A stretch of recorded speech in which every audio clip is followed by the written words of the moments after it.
Hello friends, कैसे हैं आप लोग। आज के लेक्चर में हम करने वाले हैं फ्यूचर कंटिन्यूअस टेंस।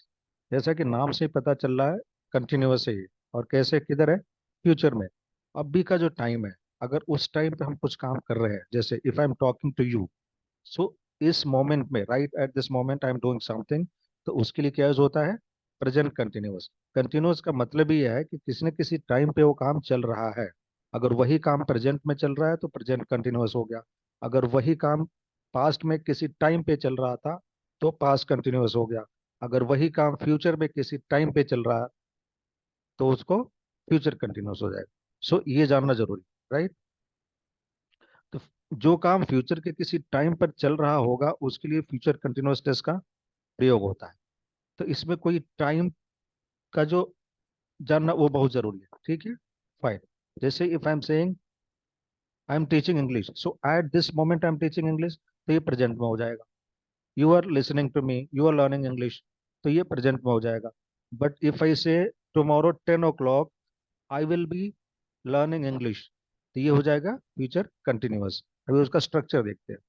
स्ट्रक्चर क्या होता है, बिकॉज इट्स कंटिन्यूअस, तो उसमें आईएनजी फॉर्म तो रहेगा ही रहेगा, ठीक है। और उसको हमको फ्यूचर भी बनाना है, तो उसमें विल भी रहेगा, ठीक है, राइट। सो फ्यूचर में खींच के ले जाएगा इसको विल, और कंटिन्यूअस बनाएगा उसको आईएनजी।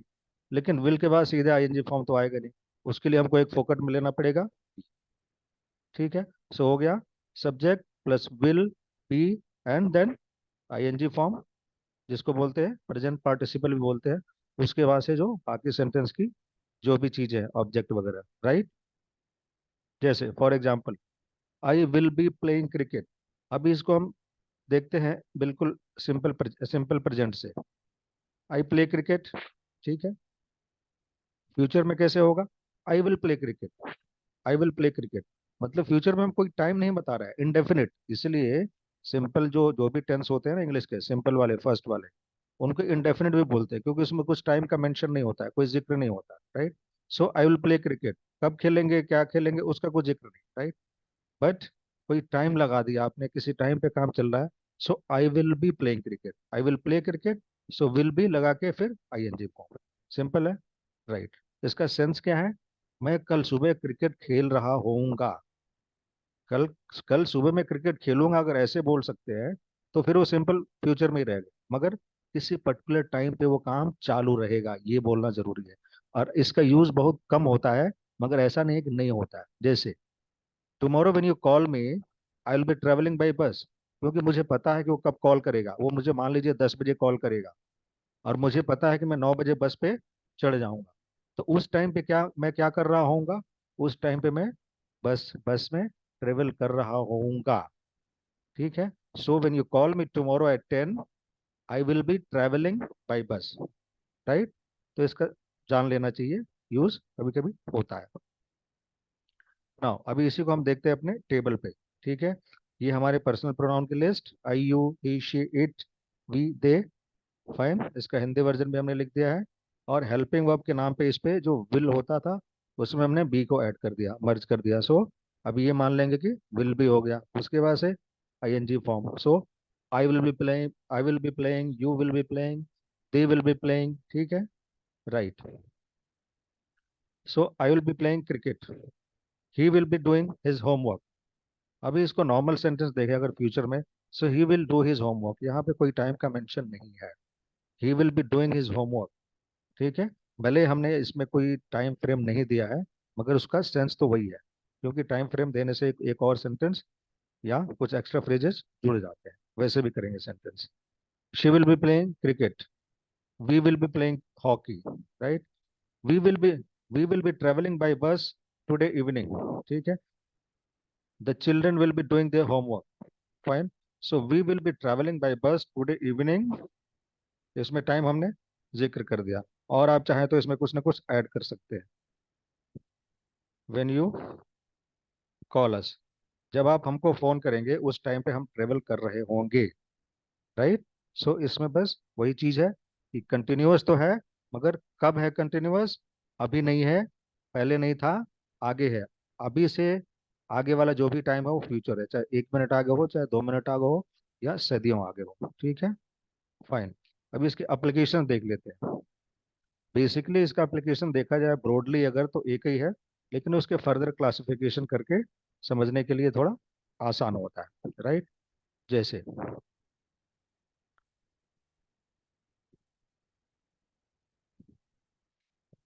इसका एक नंबर का एप्लीकेशन पहला जो क्या है, future actions happening at a specific time, ठीक है। फ्यूचर में कोई भी एक्शन जो किसी काम पे चल रहा है, ठीक है, उसको यूज करते हैं। जैसे we will be travelling by bus today evening, आज शाम को हम बस में ट्रेवल कर रहे होंगे, ऐसा बोलते हैं अक्सर, हम हिंदी में भी कभी कभी जरूरत पड़ती है इसकी।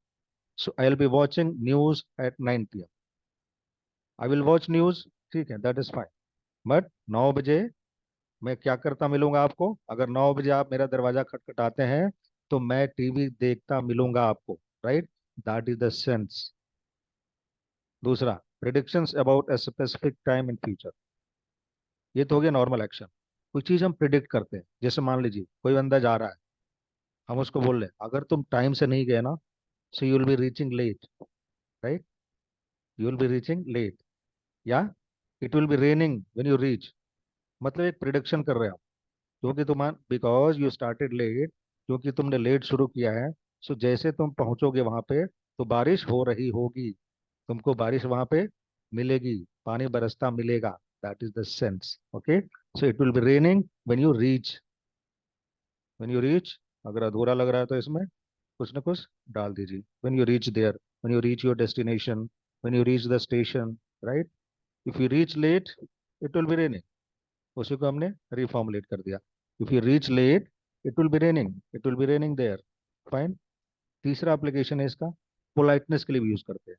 और इसका जो पोलाइटनेस के लिए हम जो यूज, ये फॉर्म यूज करते हैं, तो ये कोई जरूरी नहीं है कि ये सिंपल, सॉरी, ये प्रेजेंट कंटिन्यू फ्यूचर कंटिन्यूअस में ही हो, ये नॉर्मल फ्यूचर के लिए भी हम यूज कर लेते हैं, ठीक है। इसका ध्यान रखिएगा। Will you be coming to the party, इसको हम ऐसे ही बोल सकते हैं, will you come to the party, मगर विल यू बी कमिंग लगा के उसको हम थोड़ा पोलाइट कर देते हैं। जैसे मान लीजिए आप किसी होटल में गए, ठीक है, तो वहाँ का अटेंडेंट, वहाँ का जो रिसेप्शन स्टाफ से क्या पूछेगा या पूछेगी, हाउ मेनी नाइट्स या how many days will you be staying. So basically those guys are being polite, otherwise सीधे सीधे भी पूछ सकते हैं आप कितने दिन रुकने वाले हैं, हाउ मेनी डेज और नाइट्स विल यू स्टे, ऐसे भी बोल सकते हैं सिंपल फ्यूचर में भी, मगर उसको थोड़ा पोलाइटनेस का टच देने के लिए हम फ्यूचर कंटिन्यूअस भी यूज करते हैं। Will you be coming to the party, will you be driving, how many nights will you be staying, right. So ये है इसके मेनली एप्लीकेशंस। अभी देखते हैं अपन नेगेटिव का स्ट्रक्चर, ठीक है।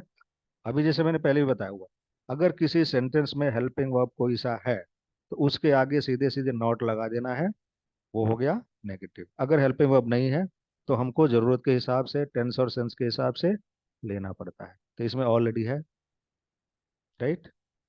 आई प्ले क्रिकेट, सिंपल, ये सिंपल प्रेजेंट है, इसमें नहीं है ना, हेल्पिंग वर्ब नहीं है, तो इसमें हम लगाते हैं नेगेटिव बनाने के लिए, क्वेश्चन बनाने के लिए, दोनों में सेम लगता है। I do not play cricket, do you play cricket, मगर इसमें ऑलरेडी हेल्पिंग वर्ब मौजूद है, तो हम उसके आगे सीधे नॉट लगा देंगे। आई will be playing cricket today evening, I will not be playing cricket today evening. जब नेगेटिव बनाते हैं तो इसमें दो ऑप्शन होता है हमारे पास, ठीक है, या तो विल नॉट कर दीजिए, या यही विल नॉट एक साथ मिलके क्या हो जाता है, वोंट हो जाता है, ठीक है। तो दोनों ही चलता है, बट ये वोंट वाली चीज है अक्सर बोलचाल में यूज करते हैं, in written form in formal English we prefer that will not वाला।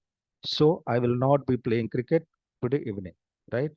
आई won't be playing cricket, he will not be doing his homework, मतलब वो अपना होमवर्क नहीं कर रहा होगा। She will not be coming to the party, again यहाँ पे दोनों सेंस है, यहाँ पे ये बेसिकली ये पोलाइट वाला फॉर्म आ गया, राइट, जो हमने अभी किया था। We will not be playing hockey, we will not be traveling by bus today evening, we will not be traveling by bus today evening when you call us at 7 p.m, मतलब जब आप शाम को 7 बजे हमको फोन करेंगे तो उस टाइम पे हम ट्रेवल नहीं कर रहे होंगे, ठीक है। The children will not be doing their homework. अभी देखते हैं अपन इंट्रोगेटिव सेंटेंसेस का स्ट्रक्चर, ठीक है। वही रूल अगेन, हेल्पिंग वर्ब है तो उसको उठा के 1 नंबर पे कर देना है, और 1 नंबर जो रिजर्व था सब्जेक्ट के लिए उसको 2 नंबर पे कर देना है। बाकी चीजें यथावत रहेंगी, जैसे जहाँ पे थी वैसी रहेंगी, right. So you will B visiting your grand children, ये हो गया पॉजिटिव सेंटेंस। अभी उसका क्या हो जाएगा question, will you be visiting your grand children, what is grand children? इसमें दो शब्द हैं, ठीक है। एक तो ग्रैंड, दूसरा चिल्ड्रन। चाइल्ड मीन्स बच्चा, चिल्ड्रन मीन्स बच्चे। ग्रैंड चिल्ड्रन मतलब बच्चे के बच्चे, मतलब पोते, पोता पोती एक साथ, right. So will you be visiting your grand children, ठीक है। Will he be eating burger, will he be eating burger. Will he be drinking lemonade, what is lemonade? नींबू पानी। Will they be coming today, ठीक है। Again ये polite वाला form आ रहा है। Will it be raining today, ये क्या है? Again it's a kind of prediction.